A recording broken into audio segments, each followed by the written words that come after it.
Welcome to my channel. My name's Angela and I am the Inquisitive Farmwife. If you are new here, welcome. I like to do lots of things. I have animals, I have gardens, occasionally I get to do some crafting, but many times you'll see me in the kitchen cooking things from scratch, canning, and preserving in other ways.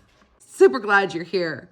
Today I'm going to be sharing with you a fun and unique recipe that my husband actually found online somewhere, and it became a winter favorite for us. It is super quick and super easy. It's flour tortilla pizzas.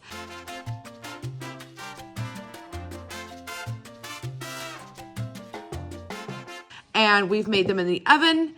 And we found out we really like them better in the air fryer. So I thought I would take some clips while I whipped some up one evening and share that with all of you. So without waiting any longer, let's get to it. So to get this party started, you'll grab all your favorite toppings for pizzas. And then we have just a big bag of these flour tortillas that we buy in bulk at Sam's Club. You'll want to grab some string cheese. Couldn't get that one out. And we found that an entire piece of the string cheese on each corner for the pizza crust was just a little too thick, and it didn't quite melt as much as we wanted. So we found that if you go ahead and just cut that in half, it just works so much nicer. And then I just take the cut side and put down, and so you can make your square to get an idea of where you're going to want your cheese to be placed. And then what you do is you roll up each side. And having that flat kind of worked really nice because then I could pierce we got long toothpicks. They're party picks, I think is what they're actually called. And I found that if you roll them up like this, then you can cross the corners, and it just works so much nicer. Here in the beginning, you see I'm just kind of putting it in there, just tacking it down. I'm just kind of experimenting with a new way, but later you'll see that if you actually cross the corners from one side to the other side, it just works really nicely. I'm actually remembering back, and when I did it this way, I broke the toothpick in half, making it more like a regular sized toothpick so that it wasn't so bulky when I did it the straight way like this. But you'll find out later I like the other way much, much better. And then you'll go ahead and grab your tray for your air fryer. It just makes it easier to not have to transfer when the toppings are on there. And I'm cheating. I'm using the squeezable pizza sauce. Use the stuff in the jar. Use your homemade, whatever you want. You can even take a tomato sauce and add seasonings to it to spice it up.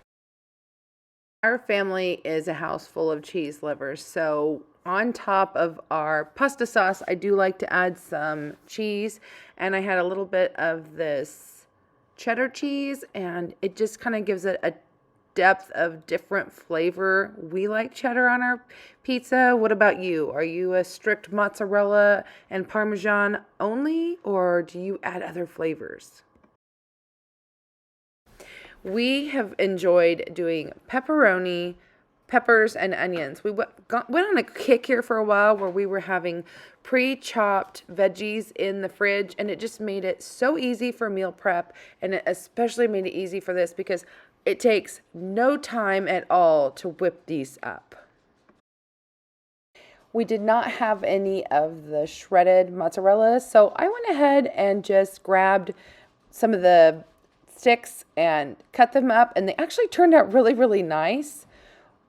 We love the shredded Parmesan instead of the powdered stuff, but if that's all you have, that works too.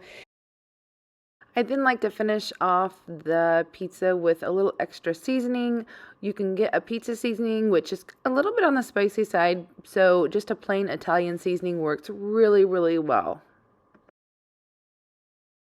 And these peppers, these sweet pickled peppers, they've got a little heat, they're a little sweet, they're so good.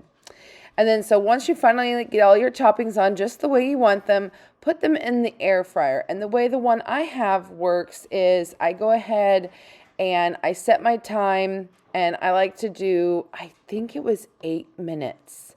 And then halfway through, what I'm going to do is I'm going to switch the top to the bottom and the bottom to the top. And then that way it kind of gets a more even baking time. That's just the way this particular one works. Do however it does for your oven or air fryer. So now that I've got the first batch in, I'm going to start on the second round. And I kind of feel like I have a better feel of how I want to do it this time. So I'm going to do the same concept where we take the half of the mozzarella stick, and we're going to make our square, and then we're going to roll it up. And then you'll see the technique I was telling you about a minute ago, where you can actually take and roll them into each other. See how I kind of tucked it under there? That really does help to make a nicer corner. And then I'll go through both sides with the one toothpick, because these are long toothpicks. And it just really makes for a nicer end product when you do it this way. But honestly, it doesn't matter how you tuck it in there and tack it down, because they're going to gobble it up in a matter of minutes anyway. And now we've reached the final one. You can kind of see how it worked a little bit better to just make a nicer square. And it's weird eating a square pizza, but trust me, it really does taste good.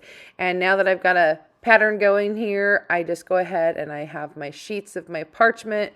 I buy these for the air fryer. They have little air holes in them. And then I just started stacking them. Well, we ran out of the mozzarella and the guys were still hungry. So I had this huge block of, I believe it was like a Colby Jack pepper cheese.